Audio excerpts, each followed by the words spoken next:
Dr. Cooper, why is insulin resistance something that we need on our radar?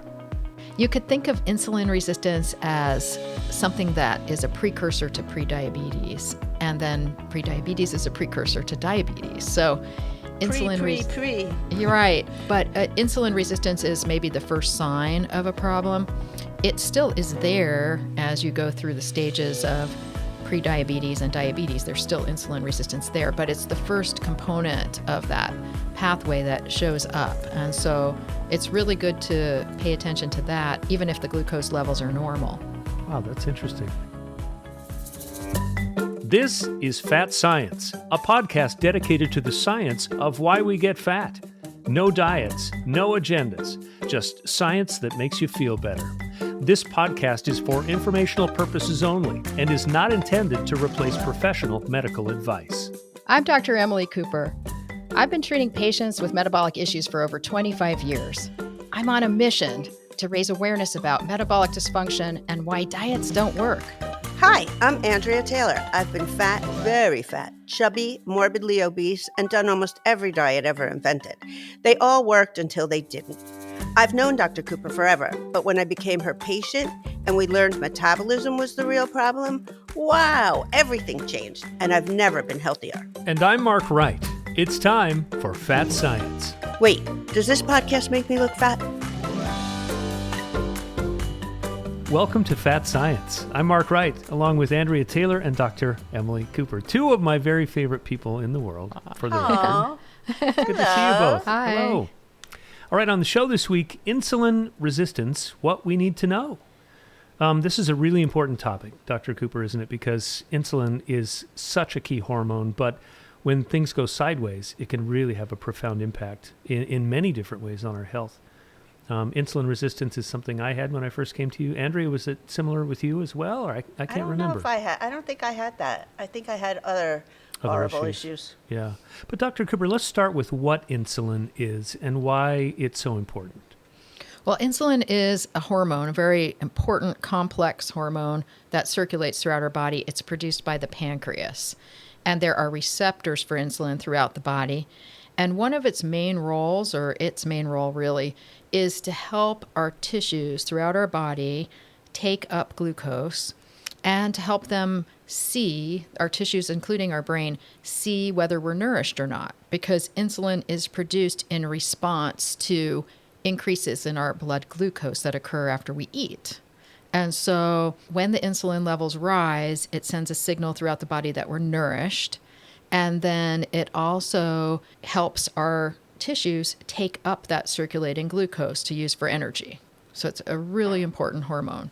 What can go wrong with insulin? Like, how many different ways can insulin go sideways? I mean, when I first came to you, I had huge spikes in insulin, an inappropriate insulin response after I ate. But there are all sorts of other things that can go wrong, right? Well, there are. And so there's something called hyperinsulinism.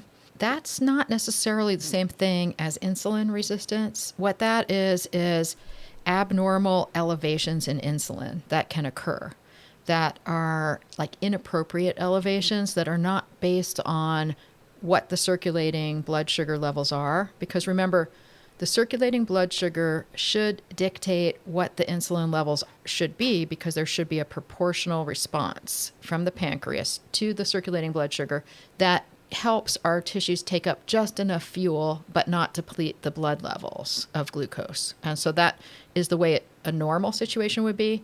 But there's a condition called hyperinsulinism, and often that occurs after eating where the insulin levels inappropriately spike up. And when that happens, too much of that glucose is taken up by the tissues as a fuel. So that's one type of insulin imbalance. And another would be something called insulin resistance, which also leads to elevated insulin levels. But those insulin levels are not just these little spikes after eating. It can be just 24/7 elevated insulin production. And the reason for that is the tissues have, as I said, receptors that sense insulin, and they have to respond to that insulin signal in order to take up the fuel. And there are many steps involved in that response. I mean, it seems like a simple thing, like just unlock a key or whatever. But there are many steps involved. And there's even another hormone involved that enables the insulin to unlock that door so your muscles can take up fuel. And we have mentioned that other hormone. It's called adiponectin. It's a hormone from your body fat, actually. So again, we eat food. Our digestion takes up that glucose. The glucose goes up in our bloodstream. Our pancreas senses that. And in order for the pancreas to release insulin, there's also a bunch of steps required. Now, one of the important hormones that helps the pancreas respond to the glucose in our bloodstream is actually leptin, which is the hormone from our body fat that reassures our pancreas that we do have enough body fat, for the body to take up this fuel, right? And so that, if that leptin is good and it's helping the pancreas see that the body has enough body fat stores, then the pancreas will release the insulin so that the muscles can take up the fuel.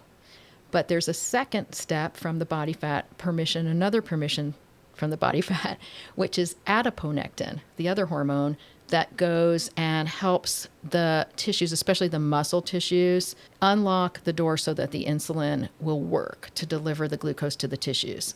And so it's kind of so crazy that your body fat signals are very important for insulin regulation. So there can be a lot that goes wrong with both the insulin secretion in response to the glucose and also the uptake of the glucose because of the insulin receptors, whether or not they're actually opening that door.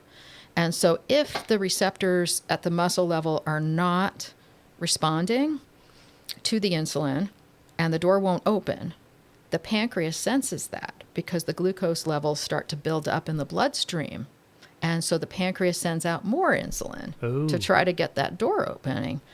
But what scientists have found is the more the insulin kind of builds up, the less responsive those receptors become. They sort of become numb. And so it doesn't really work to clear out that glucose. It works enough initially to keep you from going into maybe elevated glucose levels that would be in the range of prediabetes or diabetes, but it's still requiring so much insulin. And one of the downfalls of that, if you think about the pathway and you think to the next step, what could happen if this is occurring, is that, remember we said that your tissues use insulin to take up fuel. Well, not all your tissues can become resistant to the insulin. So some tissues can't become resistant to insulin, so they have to take up the fuel that the insulin is trying to drive into them. And one of the big problems is the body fat, the adipose tissue, cannot become resistant to insulin. And so all this extra insulin is building up to try to drive that fuel into your muscle cells that won't take it up. And so then that fuel ends up getting diverted into the body fat stores, which have to accept it because the insulin is driving it into the body fat stores where there's no problem with resistance. And so that's why people with these very high insulin levels that are abnormal can gain a lot of abnormal body fat in response to that. And in fact, those insulin levels remaining high keep telling the body that it's nourished. And so keep storing more body fat. But again, the muscles can't utilize that fuel and they can't really burn the fuel. So the muscles are kind of starved for fuel, but the body fat is just storing more and more and more. That's crazy. So it's like glucose and insulin are in a rowboat.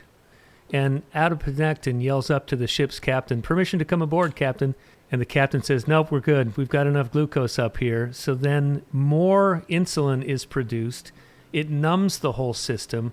And then they row away and just unload their cargo onto another ship called your adipose tissue. Is that right? Adipose? That's awesome.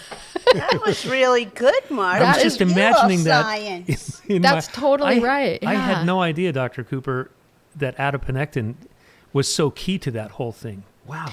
You know, it is, and that's why we try to emphasize so much about these endocrine disruptors in our environment, because endocrine disruptors are known to really suppress adiponectin output from the body fat. They're not sure if it's suppressing the production or the output of the adiponectin, but our adiponectin levels are very suppressed with exposure to endocrine disruptors. So think about how that could be the cause of this resistance.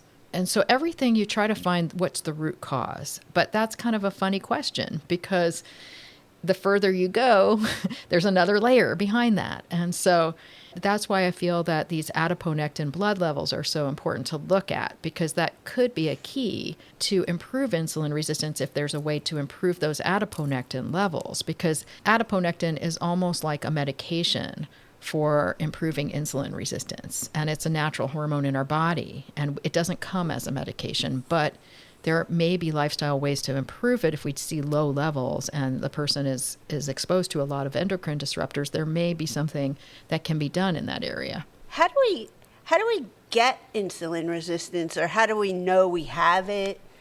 Like, Yeah. how do you know? Well, how someone gets it, the leading cause is genetic predisposition. We always kind of fall on that, and it must get boring for people to hear.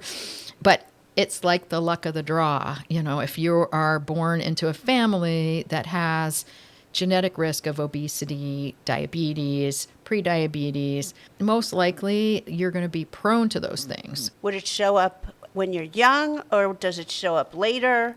It often can show up when you're young, especially these days where we're seeing more and more earlier and earlier manifestations of genetic problems.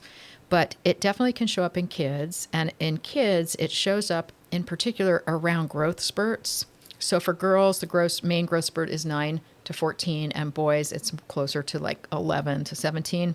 During those periods of growth, insulin is actually an anabolic hormone. And so it's very important for helping with growth during those growth phases. And anabolic hormone means it helps build mass, tissue mass, growth factors. It's just really an important hormone for growth. That's where you can start seeing imbalances during those big growth phases in boys and girls. But predisposition genetically is a primary issue. And then it's true that our environment is one culprit because of the increasing exposure to all of these forever chemicals that are in our environment that we're all exposed to. And they're everywhere. And so if people don't have any consciousness about it, about avoiding some of them, the levels could be really high in the environment. And as we said, that can cause disruption along that whole metabolic pathway. But one of the mechanisms is to really suppress this adiponectin level. Another trigger could be if there was maternal gestational diabetes. So if during pregnancy, mom suffered from gestational diabetes, like elevated glucose levels during pregnancy, it is shown that the offspring is more prone to developing insulin resistance, prediabetes, obesity, and things. And so it starts life with a imbalance that's already existing in insulin and glucose levels in the offspring. And certain medications, lots of antibiotic use could contribute, mood medications in kids, ADHD meds in kids, sleep deficits, sleep apnea. I mean, some kids have sleep apnea from huge tonsils too. Wow. And so there's so many factors that could trigger it, but those are the things to look at. And of course, we always say nutrition and physical activity are important components of health, but they don't usually have the power to reverse metabolic dysfunction because it tends to be really strong. But if you think about it, a healthy lifestyle is somewhat protective, because if you're eating regularly all the food groups, complex carbs, not cutting out food groups, fueling your exercise, having physical activity, those are all beneficial things that could potentially improve or reduce the risk of insulin resistance in kids and adults. So those are just some thoughts, but there are also ways to diagnose it.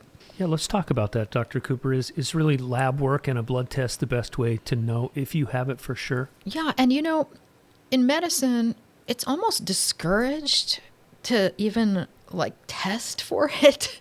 And this is just a real problem. And one of the issues is that in research studies, they do a lot of fancy experiments to test for insulin resistance that are super accurate and very complex, very invasive. So none of that is practical for a patient to undergo clinically. So I think that has caused a lot of providers to just shy away from testing at all. But there are some very useful tests that give you that insight. And one of the best ways to assess is to look at, as we said, there's a function. Insulin is supposed to respond to the glucose at a certain level to help the tissues take up the appropriate amount of glucose. So one of the indicators that there could be an insulin issue would be that if you saw a very high insulin level with a pretty normal glucose level, why would we need to make that much insulin to keep that glucose in a normal range? Then you start to think, okay, that looks like elevated insulin, that you're keeping your glucose in a normal range, but it's requiring so much insulin. The pancreas is having to pump out so much to shout at the muscles to take up some of this glucose. And in the end, it's leading to what looks like a normal glucose level, but the insulin in response to that glucose is out of proportion. And same thing if you get into prediabetes ranges, you'll see the same thing. And so measuring glucose and insulin is very important. And once people are in diabetes, like full-blown diabetes, initially the insulin levels remain really high, but over time the pancreas gets kind of exhausted with putting out all that insulin, and it starts to lead to something called beta cell failure, which is when the pancreas can't produce the insulin any longer. And so that's when the glucose levels really shoot up uncontrolled. And that's common in full-blown type 2 diabetes. And so it doesn't mean there's no longer insulin resistance. It means that the pancreas just got burnt out and can't even produce the insulin anymore. But the muscle cells may still be very resistant, and most likely are still very resistant to that hormone insulin. Wow. And that's why people with diabetes that have real uncontrolled diabetes that have to go on insulin may require like really high doses of the medication insulin in order to push through that resistance as well. All of that is lab testing of relationship of glucose to insulin. And there are some pretty accepted formulas that can be used clinically, but none of them alone are, I think, sufficient enough to see who has insulin resistance and who doesn't based on that relationship. It's good to use as many of these formulas as possible. They all look at glucose and insulin, and then mathematicians and statisticians have figured out which are the most predictive when looking at those ranges compared to that fancy research test that's done that's very invasive to measure for insulin resistance. And so in our clinic, we use 3 different equations, and we like to see 2 of the 3 that are predicting insulin resistance before we make that diagnosis. So it's not that if your insulin's in the normal range, it's fine. That's not always true because it depends on what the glucose levels are. There's that relationship to look at. But there are also physical signs, as you said, Andrea, that you can look for. So the lab testing is one way to look at it, but physical signs are another way. And we sometimes do see things physically that would suggest insulin resistance. Yeah, what are some of those things? When we think about it, insulin, again, anabolic hormone, so it increases body mass. What it does is it enables our muscle mass to maintain itself better because insulin is a tissue promoting hormone. And so we don't lose as much muscle mass usually if our insulin levels are high because it's stimulating the retention of muscle mass. There can be increased mass in general, body fat and lean mass. And so body composition could show you that wow, you have a high weight, but a lot of it is like a lot of extra muscle mass too. And so that could be an indicator, physical indicator. Another would be there's something called acanthosis nigricans, which is referring to skin changes that occur in the creases, like around the neck or around the elbows, rough areas where you can get rough patches that are darker. And they're difficult to see unless your skin tone is dark. So it's much easier to see those in a person with a darker skin tone. And so that would be a real indicator. And another is actually stretch marks, because we do get stretch marks. People through pregnancy will get some stretch marks, but they're not like the type that you would get from high insulin levels. High insulin levels change the texture of the skin. And so the stretch marks with that are deeper and kind of darker, and they occur in usually the armpits or around in women around the breasts or the thighs. And in children, you'll see that a lot in those growth spurts. And that would be an indicator potentially if you see those in a child.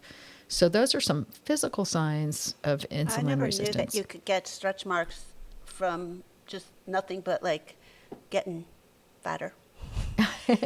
Like, well, I mean, to put it bluntly.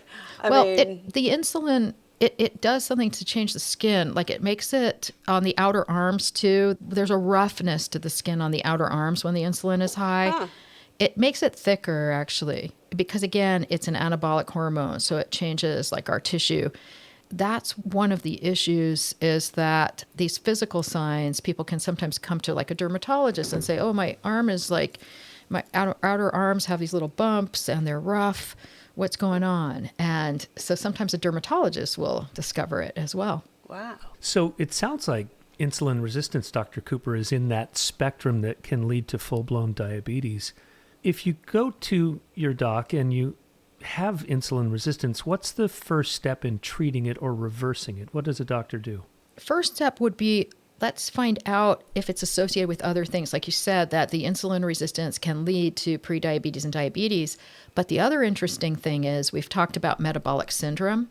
So this elevated insulin can also lead to other elements of the metabolic syndrome, because high insulin levels, because they promote tissue growth and muscular retention, they also contribute to hypertension, high blood pressure, because the blood vessel walls are muscular.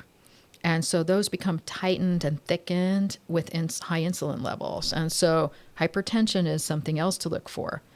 And the other thing they can do is they can alter our liver fat production and retention. And so that can lead to problems that also affect our heart, actually our cardiometabolic profiles. And so these elevated insulin levels can sometimes be associated with high triglyceride levels in the cholesterol panel and low HDL, which is considered the good cholesterol because it's got a little bit of a protective effect, but also fatty liver disease. And the fatty liver disease now is called metabolic dysfunction associated steatorrheic liver disease, MASLD. Could they make that longer? I know. They used to call it non-alcoholic, but it's changed to metabolic dysfunction associated. So insulin plays a role in the development of both that fatty liver disease as well as cardiometabolic risk affecting the cholesterol profile and the blood pressure and prediabetes. So, and you could go on and on. There are other effects. And so one thing to do for the initial workup is find out how widespread this is and look at it as an overall picture. And some people don't have all those other elements, so that's great, but some people do. And so identifying all those areas is like a step one. So it requires like a comprehensive lab panel. And if possible, instead of targeting each of those separately, like thinking of it as a whole helps reduce the overall risk. Because then the next steps would be, of course, our lifestyle is going to be a foundational element that you want to focus on. Again, sleep, starting with sleep. And we often ask a lot about sleep apnea symptoms because sleep apnea is known to promote insulin problems and could be a trigger, and it's treatable. So we want to find out, did they have any symptoms of potential sleep apnea? Have they had a sleep study? But that would be a really good thing to do, to rule out sleep apnea and get that treated. And I see that as a lifestyle thing, and also focusing on the amount of sleep and making sure that's higher quality if there's anything that can be done with just habits around sleep. And the other would be nutritional. Are we fueling the body consistently, or is this person doing like intermittent fasting and keto diets and things like that are shown to aggravate the insulin response in certain phases of those programs? Like maybe in the short term, while the person's doing it, it appears to be more controlled, but they're finding that's not really true, that coming out of those phases, it ends up being way more extreme than it was before going in the first place. So those things are good to stop those behaviors and just get onto a regular eating pattern including all the food groups, complex carbohydrates that include starches from whole grains, beans, legumes, proteins and fats, and trying to focus more on plant-based fats where you can, and plant-based proteins has been shown to improve that gut microbiome, which also feeds back on our insulin levels and all of those risks. So there's a lot of stuff you can do with the nutrition.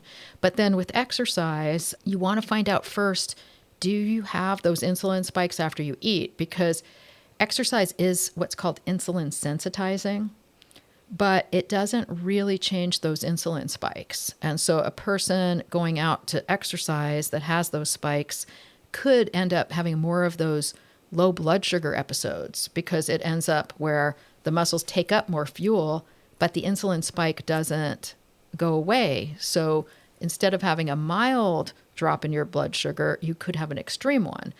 So you want to first make sure that's not there, but otherwise exercise is kind of very helpful for opening. We talked about the door that the adiponectin and insulin use to deliver the glucose, but exercise can open a different door so that it's not dependent on insulin to clear out that glucose. So if you have someone with prediabetes or diabetes, exercise can be really helpful for glucose normalization to help pull more fuel into the muscles through an alternate pathway that doesn't use insulin.